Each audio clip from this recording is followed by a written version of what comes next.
하나님의 말씀을 함께 생각해 보려고 합니다. 지난 시간에 직분이란 생명을 살리는 36.5도다라는 제목을 가지고 우리가 함께 생각해 보았습니다. 우리 몸 안에 열이 올라가도 문제지만 떨어지면 저항력이 약해져서 병균들이 활동한답니다. 바이러스들이 활동하는데 우리의 몸의 온도가 올라가면 그 올라간 1도 때문에 병균이 다 죽어서 몸이 건강하다고 그럽니다.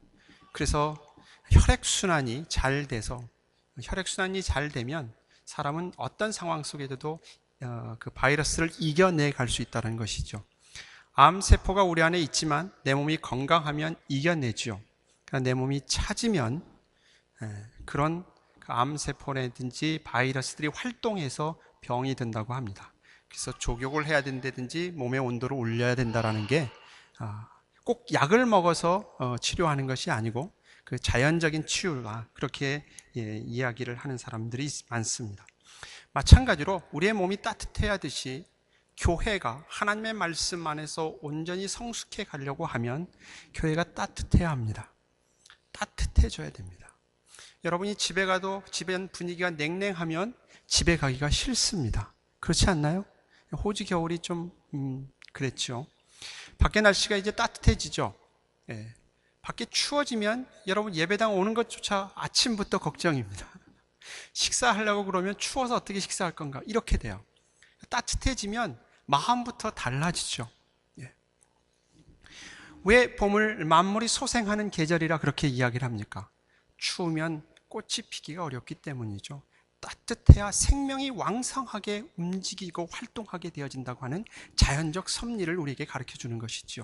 그래서 하나님의 교회는 예수님이 머리 되시며 예수님이 다스리는 사랑의 공동체입니다. 그러므로 어느 교회든지 간에 하나님의 예수 그리스도를 주로 고백한 교회는 따뜻해야 됩니다. 포근해야 됩니다. 예수님이 다스리는 나라는 이런 나라입니다를 보여줘야죠. 그래야 교회는 생명이 꼽힐 수가 있다고 하는 것이죠.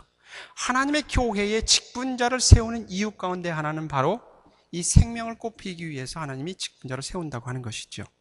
그런데 직분자가 이 역할을 못함으로 인해서 우리는 다 반대적인 거부하고 싶은 마음이 넘쳐난다고 하는 것이죠.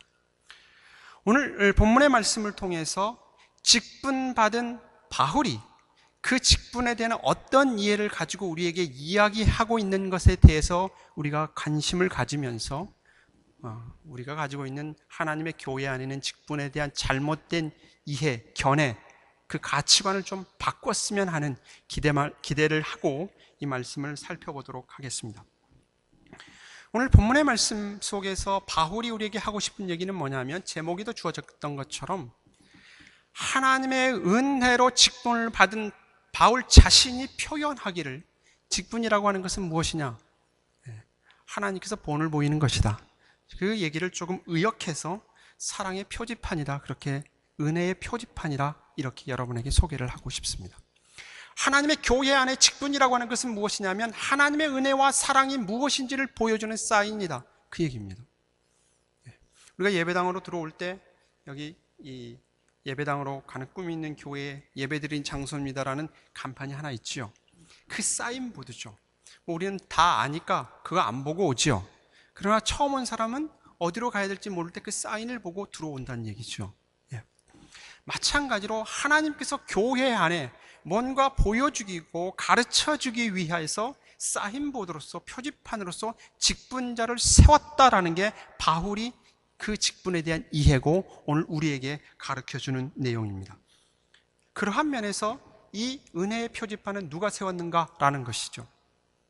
직분을 누가 세우는가, 하나님의 교회에 세우는 그 직분은 누가 세우는가에 대한 1차적인 이해가 필요합니다. 지난 주일에도 말씀드렸듯이 성령 하나님께서 세우십니다. 오늘 본문의 말씀 속에서는 하나님이 그 일을 하십니다. 바울 다시금 강조하죠. 12절 말씀에 그렇게 표현하고 있지 않습니까? 우리 주 예수 그리스도께 감사를 드립니다. 그분은 나를 충성된 자로 여기시고 그분을 섬길 수 있도록 하셨으며 필요한 힘까지 주셨습니다.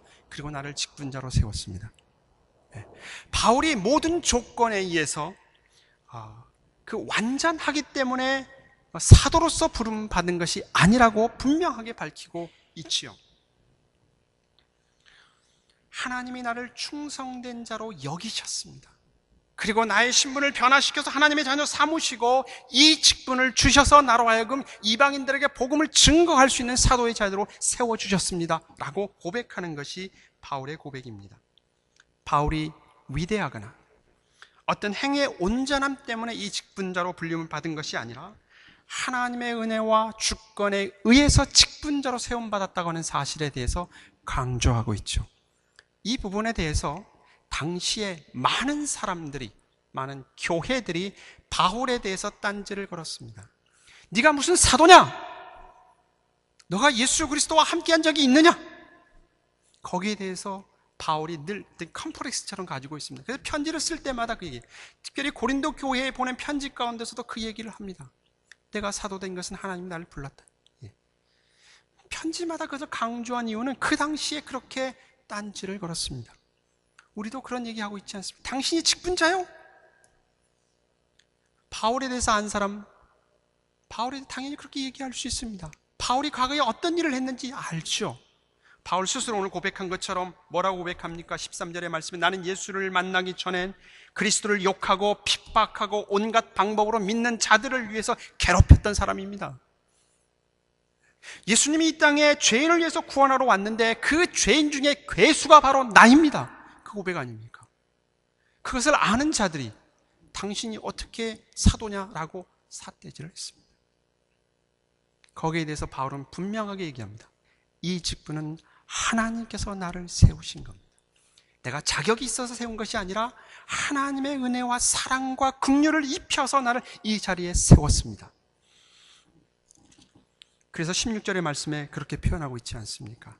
그러나 내가 긍휼을 입은 까닭은 하나님의 긍휼과 자비를 통해서 내가 직분자가 된 이유가 무엇이냐면 하나님께서 내게 먼저 일체 오래 참으심을 보이사 후에 주를 믿어 영생 얻는 자들에게 본이 되게 하려 하십니다. 바울을 본이 되게 하도록 하기 위해서 직분자로 세웠다는 겁니다. 여기서 본은 야, 바울이 위대한 사람이야 라는 본이 아니라 어떤 본입니까? 어떤 본입니까? 바울 자신이 능력이 있거나 다른 사람보다 나아서가 아니라 하나님의 은혜와 자비가 어떠한지를 드러내는 표지판으로서 직분자로 삼았다. 그렇게 이야기하고 있습니다. 그래서 바울의 고백은 나의 가장 연약할 때가 나의 가장 강함이다. 그런 표현을 썼습니다. 우리의 시각을 좀 바꿨으면 좋겠습니다. 우리가 직분자를 뽑을 때에도 저 사람은 능력이 있어, 저 사람은 뭔가 자격이 있어 라고 얘기하지만 바울이 지금 얘기하는 것은 그게 아니다. 하나님의 교회 안에 세움받은 직분자는 그게 아니다. 왜냐하면 직분을 통해서 하나님께서 말씀하고자 하는 사인이 있던, 그게 은혜의 사인, 사랑의 사인입니다. 하나님이 얼마나 긍휼하신가를 보여주는 사인입니다. 바울을 봐라. 바울은 회방자요, 예수 그리스도를 믿는 사람이고 결국 바울이 한 일이 뭐예요? 성령에 충만한 스데반을 죽인 자 아닙니까? 그 사람에게 하나님의 은혜를 베푸셔서 예수 그리스도를 주로 고백하게 하고 하나님의 교회, 그 자기가 죽이려고 했던, 그를 따랐던 사람들을 죽였던, 성도들을 죽였던 바울이 지금 누구를 위해서? 예수를 위해서 살아갈 수 있는 자로 하나님이 사용하신다는, 그것을 보이는 거예요. 하나님의 사랑과 긍휼하심이 어떠한 것을 보여주기 위해서 직분자로 세웠다라는 것이죠. 여러분, 길을 갈 때, 운전할 때 사인보드가 없습니다. 여러분 어떻게 하겠습니까? 어디로 가겠습니까? 신호등이 없어요. 참 막막해지지요. 하나님의 은혜가 이 세상에 가득함을 드러내기 위해서 하나님은 성도들을 이 세상에 보내죠. 성도의 1차적인 사명은 이 은혜와 사랑의 표지판입니다. 이 세상에서. 세상이 악하다고 얘기하지만 결국 성도가 그렇지 못해서 그럽니다. 세상이 악한 이유는, 혼잡한 이유는 하나님의 사람 은혜의 사인판을 가진 성도들이 그 역할을 못하기 때문에 그렇습니다. 예수님은 다른 표현을 쓰죠. 너희는 세상의 소금과 빛이다. 그런 말을 썼습니다. 바울은 다른 성경에서 이런 표현을 썼죠. 너희는 그리스도의 향기다, 편지다, 그런 표현을 썼습니다. 그러니까 이 세상이 죄가 이렇게 관영한 이유는 그리스도인의 책임입니다. 세상 사람 욕하지 마시고 다 내 죄 때문이라 여러분 회개하시길 바랍니다. 하나님의 교회 안에 그리스도의 사랑이 풍성하게 드러나도록 하기 위해서 동일하게 직분자를 하나님이 세우신다고 하는 것이 바울이 이해하고 있는 내용입니다. 그래서 교회 안에 직분자가 해야 될 일은 무엇이냐면 하나님의 사랑과 은혜의 표지판입니다.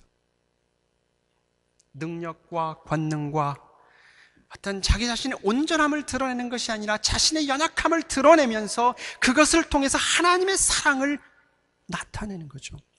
하나님의 사랑이 얼마나 큰지를 직분자를 통해서 나타내는 겁니다.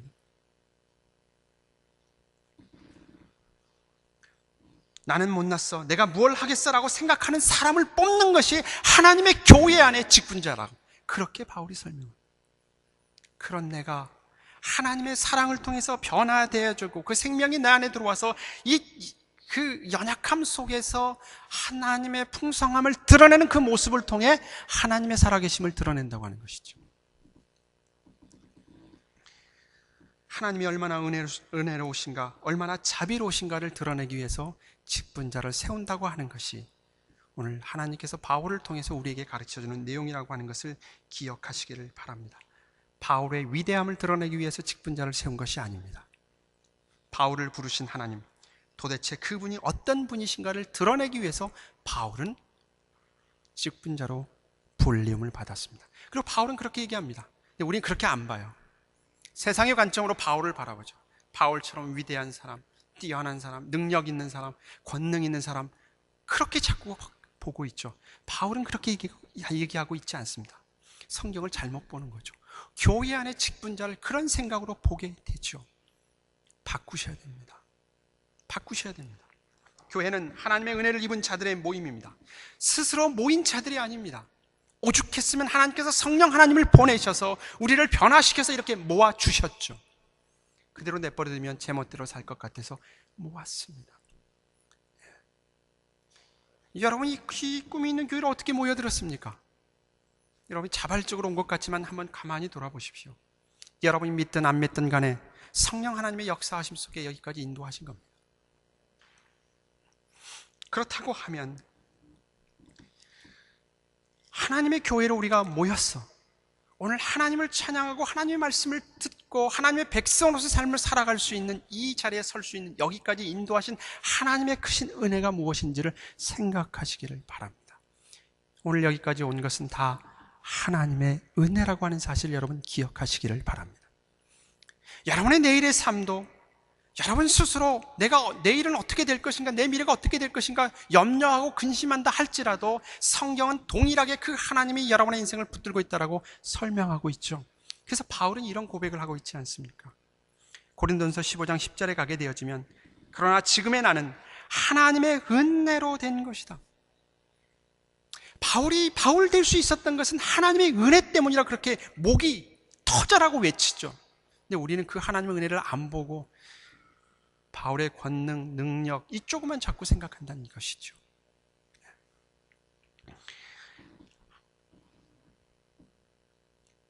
내게 베푸신 그분의 은혜가 헛되지 않습니다. 나는 다른 사도들보다 더 열심히 일하였습니다. 그러나 그 일은 내가 한 것이 아니라 나와 함께 하시는 하나님의 은혜로 한 것입니다.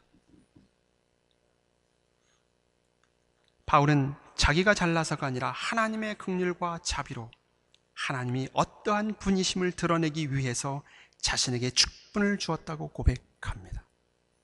제가 받는 가장 큰 무서운 시선이 바로 그렇습니다. 여러분의 눈이 보면서 우리 목사님은 위대할 거야, 이렇게 되지면 저는 죽습니다. 제일 무섭습니다.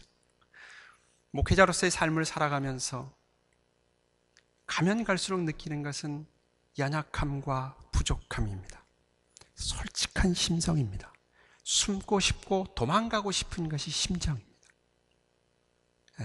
네, 성도님들의 눈은 그렇잖아요. 우리 목사님은 시드니에서 괴롭습니다. 여러분 그 시각 바꾸시기를 바랍니다. 그러면 하나님의 은혜를 경험하기 어렵습니다. 제가 여기 서 있는 것 하나님의 은혜입니다. 그건 감출 수 없는 성경의 가르침이고 사실입니다. 우리는 그걸 안 보려고 그래요. 자꾸 연약함을 감추려고 하죠. 교회에 와서 우리의 부족함을 감추려고 그래요. 여러분도 교회 와서 그렇잖아요. 나의 연약함과 부족함, 못난 것을 감추려고 그러잖아요. 교회 안에서. 은혜가 없지요. 은혜가 무엇입니까? 내가 원인이 되지 않고 하나님이 원인이 되어서 그 혜택을 누리는 게 은혜요 믿음 아닙니까? 예. 우리가 구원받은 것이 내가 원인이 아니라 하나님이 원인이라는 것을 고백하는 사람들 아닙니까? 근데 언제부터 우리는 교회 안에서 내가 원인이 되어졌어요? 예수가 원인이고 하나님의 사랑이 원인이 되고 하나님의 긍휼이 원인이 되어져서 내가 오늘 여기 산다는 것은 온데간데 없어지고 다 내가 원인이 되어졌습니다. 그런 시각을 보죠. 그런 사람을 요구합니다. 나 또한 그렇게 대한. 그러니 하나님의 교회 안에 은혜와 사랑과 긍휼이 없어요. 여러분 그렇게 고백하지 않습니까? 우리 교회는 사랑이 없어. 우리 교회는 은혜가 없어. 왜 이렇게 냉랭해? 우리끼리 얘기니까. 이거는 편집했으면 좋겠어요. 이 얘기 듣고 교회 안 올까 봐. 누가요? 다 내가 그렇게 생각하고 있다는 겁니다. 내가. 하나님의 은혜와 사랑을 아는 내가 바로 하나님의 긍휼과 자비와 사랑을 드러내는 자로 가야죠. 그러면서 우리는 뭐예요? 하나님의 교회 안에는 은혜가 없다라고 얘기를 합니다. 내가 표집한 역할을 못하면서 우리의 마음을 좀 바꿨으면 좋겠습니다. 바울에게 있어서 직분은 하나님의 자비와 긍휼, 하나님의 사랑이 얼마나 큰지를 보여주는 것이라고 하는 것을 다시 한번 바울은 강조하고 있습니다. 오늘 우리에게 뽑고자 하는 직분이라고 하는 것은 하나님의 은혜와 사랑이 무엇인지를 보여주기 위한 표지판을 세우는 겁니다. 하나님이 세웁니다. 그 일에 우리는 불림을 받고 있습니다. 이 하나님의 사랑과 은혜를 드러내는 직분을 세우는 이 일에 뽑히는 자나 뽑는 자나 모두가 감사와 기쁨으로 임하였으면 좋겠습니다. 그 일에 모두가 기쁨으로 나서는 마음을 가지고 기꺼이 동참했으면 좋겠습니다. 그래서 하나님의 은혜가 우리 안에 풍성하게 드러날 수 있는, 새롭게 시작할 수 있는 기회가 되어졌으면 좋겠습니다. 그런 마음을 담아서 마지막 결론은 영상을 보도록 하겠습니다.